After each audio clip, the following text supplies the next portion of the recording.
Alguém certa vez disse que os números são a principal evidência contra ou a favor de um conceito.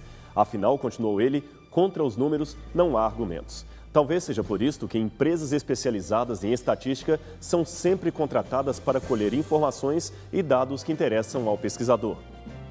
E o que dizem as estatísticas a respeito do futuro da fé? Será verdade que, dentro de alguns anos, os cristãos serão a minoria religiosa no mundo cheio de árabes, chineses, indianos e até não religiosos culturalmente arredios à pregação do Evangelho? De acordo com a Enciclopédia Mundial do Cristianismo, um best-seller de 2 volumes com mais de 1.800 páginas e atualizadas informações, as projeções indicam que, em 2050, existirão no mundo pouco mais de 3 bilhões de cristãos, correspondendo a 34,4% do total da população mundial, calculada em torno de 9 bilhões de pessoas. Ou seja, num grupo de 3 pessoas, 2 não serão cristãs. Mas isto não significa uma diminuição em termos globais do cristianismo. Pelo contrário, as estatísticas indicam até um pequeno incremento dos atuais 31,2% para 34,4% da população mundial. A boa notícia é que o cristianismo ainda continuará sendo a maior religião do planeta, com cerca de 1/3 da população mundial. Contudo, em números absolutos, os atuais 4 bilhões de pessoas que hoje não se reconhecem no segmento de Jesus Cristo serão então 6 bilhões, confirmando-nos, portanto, que, a despeito de algum otimismo, mais uma vez, a missão cristã de evangelizar o mundo ainda não está concluída. Em termos gerais, de acordo com Steve Bryces, pesquisador estatístico da Enciclopédia Britânica, excluindo os ateus e pessoas declaradamente não religiosas, a população mundial pode ser percentualmente dividida em 17 principais grupos religiosos, e o cristianismo é apenas um deles. O problema é que esses 17 grupos estão ainda subdivididos em mais de 40 mil subgrupos, às vezes denominados de religiões, às vezes chamados de seitas ou movimentos independentes, segundo a classificação que cada um queira dar. Portanto, a pergunta crucial é: o que significa ser cristão num mundo tão diversificado em crenças e descrenças, onde juntos os não religiosos e ateus perfazem quase 15% da população e a onda de apostasia leva pelo menos 8 mil pessoas todos os dias a abandonarem sua fé? Isto sem contar as necessidades humanitárias de um planeta com 46% de sua população vivendo em estado de pobreza mais ou menos absoluta. Talvez uma parte da resposta esteja na própria história da Igreja Cristã. Como era o ambiente cultural e social em que nasceu o movimento de Jesus Cristo? No que acreditavam as pessoas quando Jesus veio ao mundo e a mensagem da cruz começou finalmente a ser pregada? Quais eram as suas expectativas, suas certezas, suas angústias? Como era, enfim, o mundo que recebeu o cristianismo? E como se comportaram neste mesmo mundo aqueles que foram os primeiros chamados para o ministério de Cristo? O cristianismo, como todos sabem, é um movimento religioso baseado nas profecias messiânicas do Antigo Testamento e que surgiu por volta do ano 27 de nossa era. Sua organização, portanto, era a Igreja, e ela foi possivelmente inaugurada como igreja a partir da pregação dos apóstolos no Pentecostes, quando começaram com vigor a falar da vida, morte e ressurreição de Jesus Cristo, imediatamente identificado então como o Filho de Deus, aquele que veio do céu em forma humana. Mas é importante notar que os primeiros cristãos eram judeus, como o próprio Jesus também o era. Esta nova religião, portanto, nasceu no seio do judaísmo antigo e partilhou muito de sua concepção de vida, de morte e de divindade. Ser cristão, no caso, é ser herdeiro espiritual do mesmo judaísmo de Moisés e Abraão. Foi por isso que, nos primeiros tempos, os cristãos eram considerados uma corrente do judaísmo. Os seus seguidores eram chamados, então, de judeus cristãos. No judaísmo, desde os tempos dos patriarcas, sempre existiu a crença da vinda do Messias Salvador, que mais tarde foi transformado na figura de um líder político que livraria Israel de seus inimigos e restauraria a casa, isto é, o trono de Davi, marcando de modo fantástico a liberdade e a força do povo de Deus. No período em que viveu Jesus, muitos judeus estavam ansiosos pela chegada do Messias, na medida em que estavam cativos do Império Romano. Eles estavam sem autonomia e humilhados. Jesus então apresenta-se como o Messias enviado, que viria restaurar o reino de Deus, mas não politicamente através do reino de Israel e da dinastia de Davi, e sim no coração de todos os que fossem fiéis à sua mensagem e aceitassem a sua graça. Sendo assim, é possível dizer que os primeiros seguidores de Jesus foram os judeus que o aceitaram como Messias e, a seguir, outros grupos étnicos que também seguiram no mesmo caminho. Se as raízes cristãs estão no judaísmo, o seu desenvolvimento está no contexto pagão helenístico que o circundava. Logo, é importante conhecer o mundo religioso que recebeu pela primeira vez a pregação cristã por meio dos apóstolos para, inclusive, conhecermos melhor o comportamento destes seguidores do Mestre em face ao ambiente plural e desafiador em que estavam inseridos. O mundo pagão, longe do que se possa imaginar, era profundamente religioso, o que não significa que era moralmente piedoso. E também não era um bloco monolítico. Sua religiosidade se apresentava nas formas mais diversas e variadas. Uma das principais correntes religiosas do Oriente será o judaísmo, que, como dissemos, foi o berço da fé cristã. Mas havia também outras agremiações religiosas com ênfase nos cultos de mistério, o que, sem dúvida, fascinava as pessoas, e também nas liturgias sacramentais, que tinham a ideia de oferecer redenção ao participante. A razão desses grupos ficarem conhecidos como religiões de mistério encontra resposta em suas cerimônias secretas, somente conhecidas, é claro, por aqueles que se iniciavam em tais cultos. A importância e influência dessas religiões orientais para Roma Ocidental são notórias. As mais populares, desde os tempos de Cristo, passando pela pregação apostólica e primeiras décadas do segundo século depois de Cristo, quando a igreja cristã ainda era uma recém-nascida, foram as seguintes: o culto da grande mãe Cibele e seu filho Átis, uma religião originária da Anatólia e da Frígia na Ásia Menor, que aportou em Roma no ano 204 a.C. Os romanos consideravam Cibele a esposa de Saturno, que os gregos chamavam de Rhea. Saturno, só para lembrar, foi o filho rebelde de Deus que, influenciado por sua mãe, castrara Urano, seu próprio pai. E esse é só o começo dessas medonhas histórias que esses movimentos contavam aos seus fiéis. De acordo com algumas versões, às vezes contraditórias entre si, Cibele também era identificada com a Mãe Terra, possivelmente a Gaia da mitologia grega, e era adorada na Anatólia desde o segundo ou terceiro milênio antes de Cristo. Mas cada povo a cultuava com outros nomes. Os cananeus a identificavam com Áxera, a mãe de Baal, os cipriotas com Afrodite, deusa da beleza, e os gregos, às vezes com Deméter, a deusa da agricultura, às vezes com Ártemis, deusa da caça e da lua. Ela ainda era reconhecida como a Grande Senhora do período minoano, uma das mais importantes divindades femininas da época. Cibele era, enfim, a mãe de todos os deuses. Como diziam os romanos, ela era a Magna Mater, e sua adoração promovia um verdadeiro sincretismo religioso. Alguns historiadores chegam até a supor que a figura cultica de Maria como mãe de Deus viria para suprir o vazio deixado pelo culto da grande mãe Cibele. Será? Isto realmente geraria uma interessante discussão teológica. Bem, mas voltando a falar de Cibele, e do mesmo modo que acontecia com as deusas gregas Perséfone e Deméter, por exemplo, ela também possuía seus próprios cultos de mistério, seus cultos de mistérios sagrados. Eles eram celebrados à noite, pois Cibele era considerada a rainha da noite. Ela também era reconhecida por possuir uma profunda sabedoria, a qual partilhava apenas com seus seguidores legítimos. Homens emasculados dedicados ao seu culto e que agiam como seus sacerdotes eram considerados encarnações de seu filho Átis.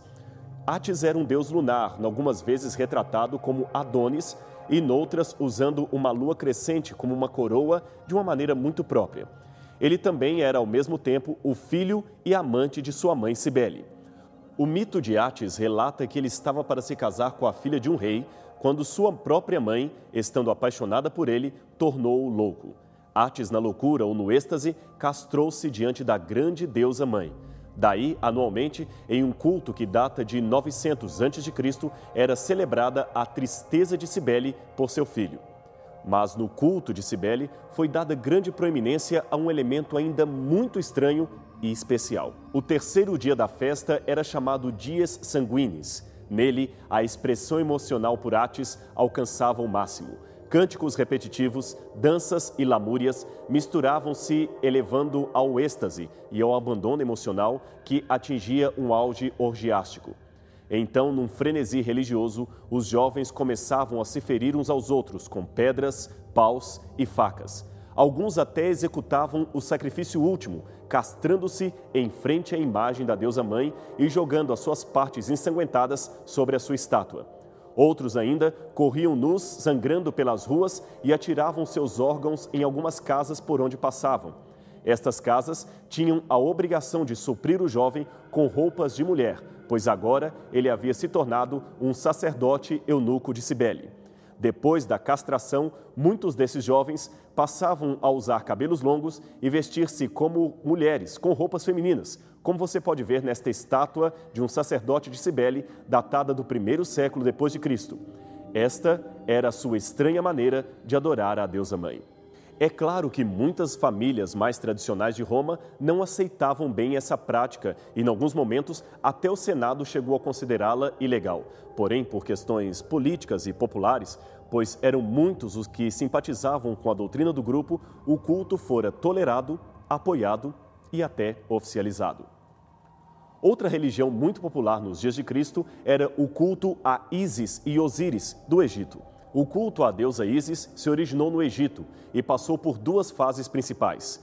Em sua versão egípcia mais antiga, quando não era ainda uma religião de mistério, Ísis foi considerada a deusa do céu e da terra, também do mar e do mundo subterrâneo invisível.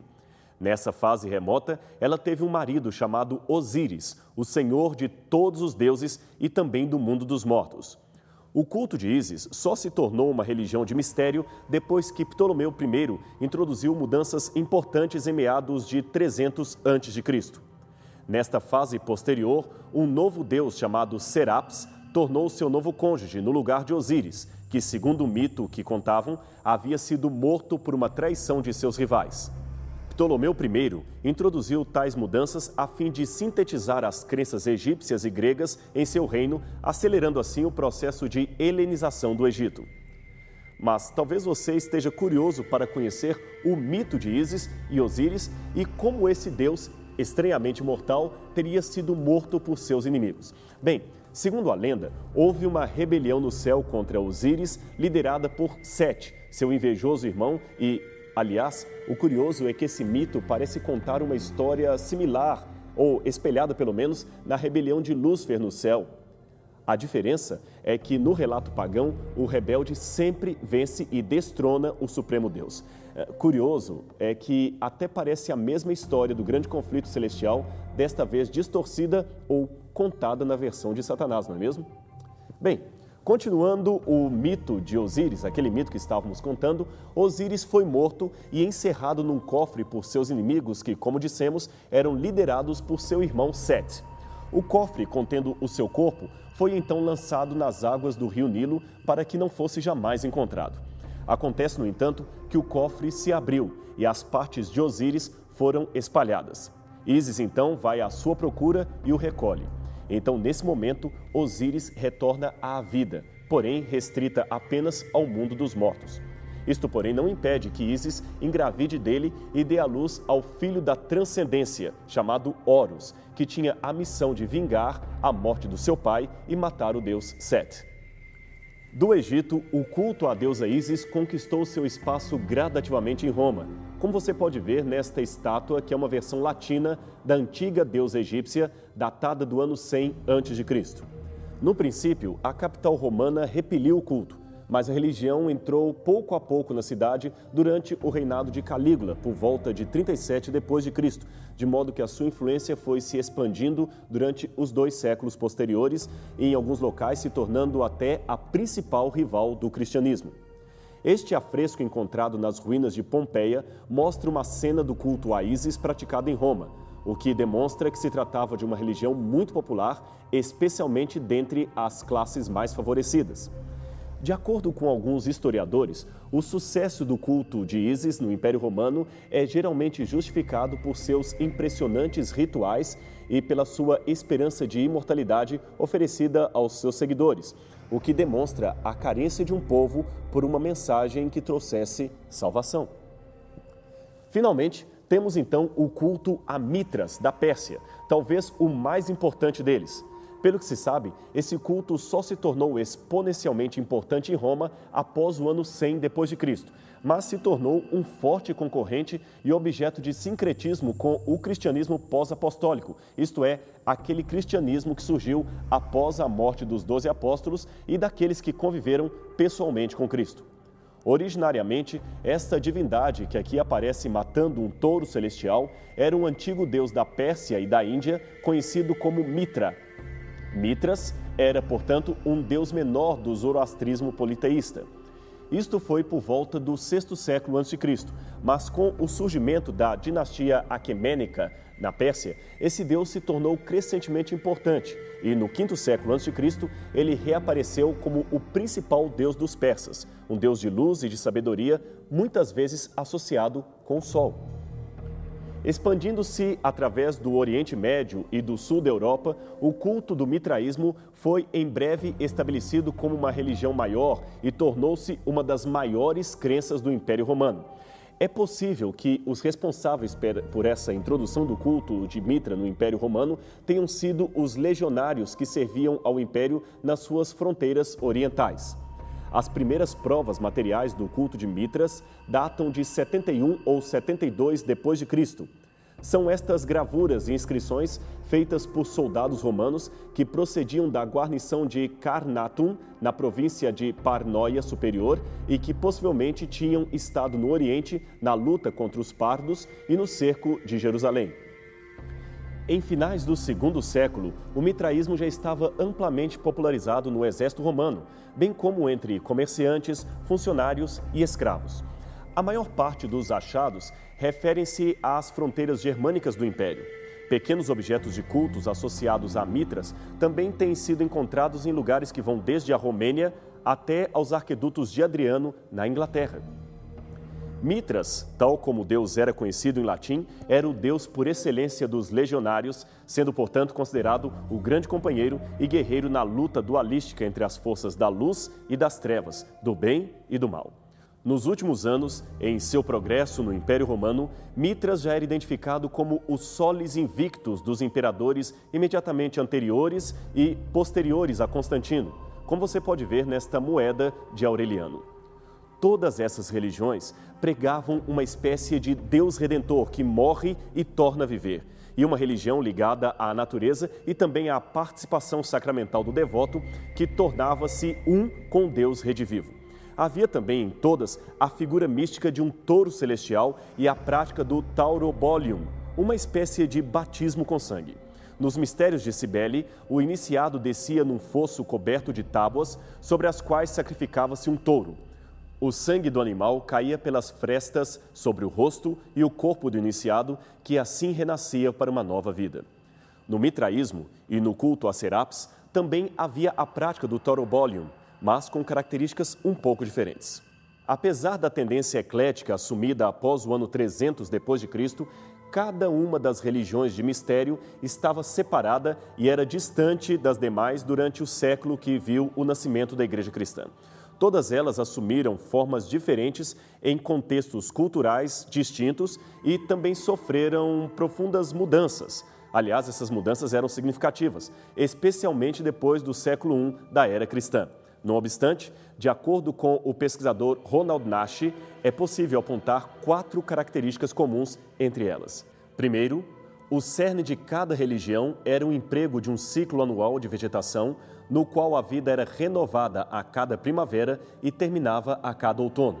Os seguidores dos cultos de mistério imprimiam significações simbólicas complexas nos processos naturais de crescimento, morte, decadência e renascimento. Segundo, faziam uso de cerimônias secretas, frequentemente relacionadas a um rito de iniciação.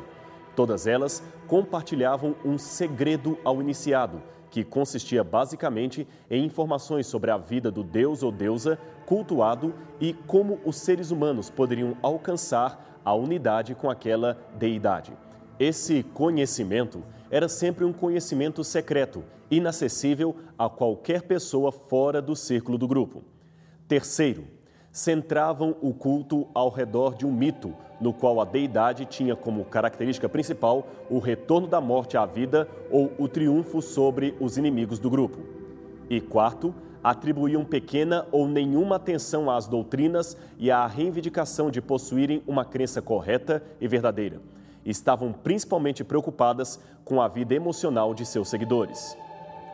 Era implícito nos mitos o tema da redenção, mas sob o aspecto terrestre e temporal.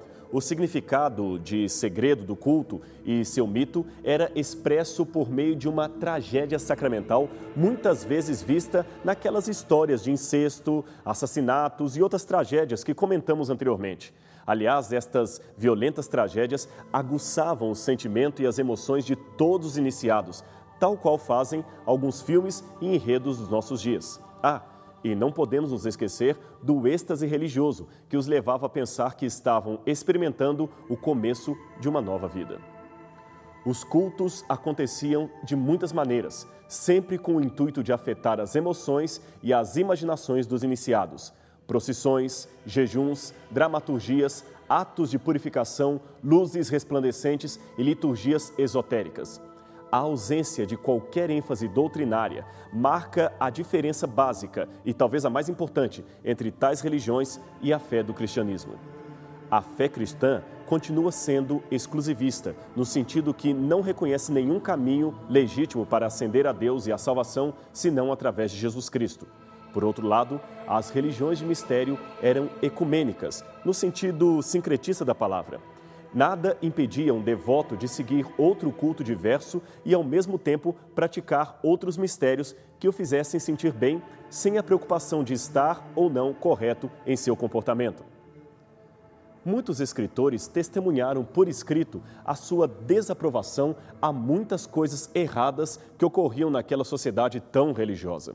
Falando daqueles tempos romanos, diz o escritor Edouard Gibbon, autor do clássico A História do Declínio e Queda do Império Romano.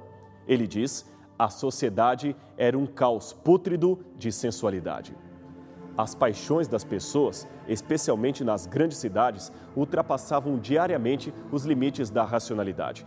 Veja o que escreveu Sêneca, o filósofo latino morto em 65 d.C. Tudo está repleto de crime e o vício se espalha em todo lugar. O mal praticado excede as possibilidades de cura. A luta e a confusão tornam-se desesperadas. Ao passo que a luxúria se degenera em ilegalidade, a vergonha está desaparecendo com rapidez. A veneração pelo que é puro e bom é desconhecida. Cada um cede aos seus próprios desejos.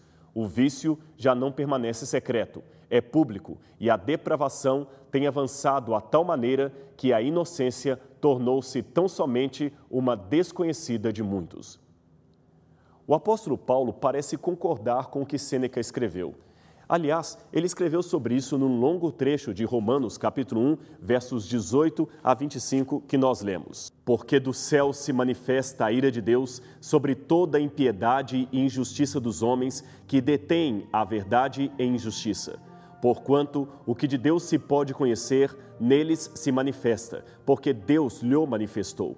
Porque as suas coisas invisíveis, desde a criação do mundo, tanto o seu eterno poder como a sua divindade, se entendem e claramente se veem pelas coisas que estão criadas, para que eles fiquem inexcusáveis. Porquanto, tendo conhecido a Deus, não o glorificaram como Deus, nem lhe deram graças. Antes, em seus discursos, se desvaneceram, e o seu coração insensato se obscureceu. Dizendo-se sábios, tornaram-se loucos, e mudaram a glória do Deus incorruptível em semelhança de imagem de homem corruptível, e de aves, e de quadrúpedes, e de répteis. Por isso também Deus os entregou às concupiscências de seus corações, à imundícia, para desonrarem os seus corpos entre si. Pois mudaram a verdade de Deus em mentira, e honraram e serviram mais a criatura do que o Criador. Mas, a despeito dessa descrição sombria, a sociedade daquele tempo também parecia expectante acerca de algo ou alguém que viria trazer a paz. Havia uma expectativa messiânica que até ultrapassava os limites do judaísmo. Os próprios políticos de Augusto tentaram fazer dele o cumpridor desse prognóstico. Mais tarde, escritores romanos também tentaram emplacar Tito e Vespasiano como os dominadores esperados do mundo. O curioso é que alguns prognósticos não-judeus já apontavam a Judeia como local do surgimento deste tão esperado personagem. O mundo parecia advertido, ainda que inconscientemente, de que o Salvador estaria a caminho da terra. E ele veio na pessoa de Cristo. Pena que poucos se aperceberam disto. Hoje também vivemos próximos à volta de Cristo ao mundo. E, novamente, estamos com um planeta repleto de ídolos e deuses e caminhos alternativos que não levam a lugar algum. Estaria você entre os poucos que percebem com lucidez a iminência dos tempos em que vivemos? Está você pronto para encontrar com o único e verdadeiro Deus, para encontrar com Jesus Cristo vindo nas nuvens do céu? Pense nisto. Esta talvez é a sua oportunidade.